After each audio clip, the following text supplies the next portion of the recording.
ধোয়া দেওয়া কিন্তু শুরু হয়ে গেছে।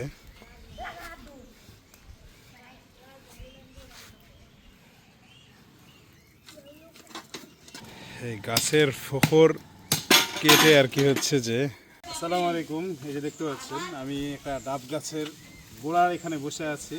এইখান থেকে ক্ষুদে মৌমাছি বের হচ্ছে, আর এই ক্ষুদে মৌমাছিগুলো থেকে আমরা মানে এই ফোকর থেকে, ডাব গাছের ফোকর থেকে আমরা মধু সংগ্রহ করব। কেমন মধু পাওয়া যায় আপনাদেরকে দেখাবো ইনশাল্লাহ। খুবই আশ্চর্য বিষয়।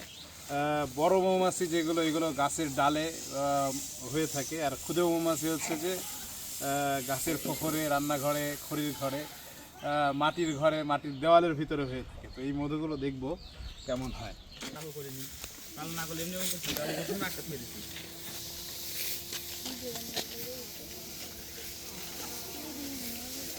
এই যে দেখেন,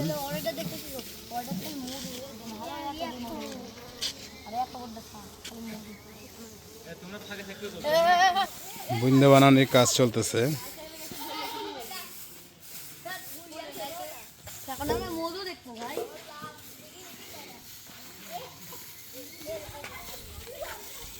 গাছের ফোকর থেকে কি পরিমাণ মধু হয়েছে।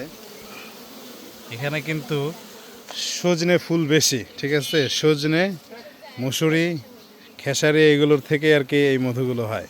মানে এখন হচ্ছে আমাদের এদিকে এগুলোই বেশি। এই পাশেই হচ্ছে যে এই যে সজনে গাছ, সজনে ফুল ধরে আছে দেখেন সাদা, এই সজনে ফুলের মধু। এই যে এই পাশে ঢাল একটা পড়ে আছে গো, এই দেখো নিচে নাকি না মধু, মাটি মাটি আর নাই। আচ্ছা,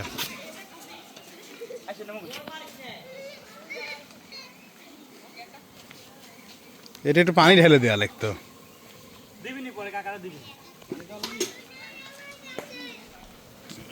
মৌমাছি উঠতেছে।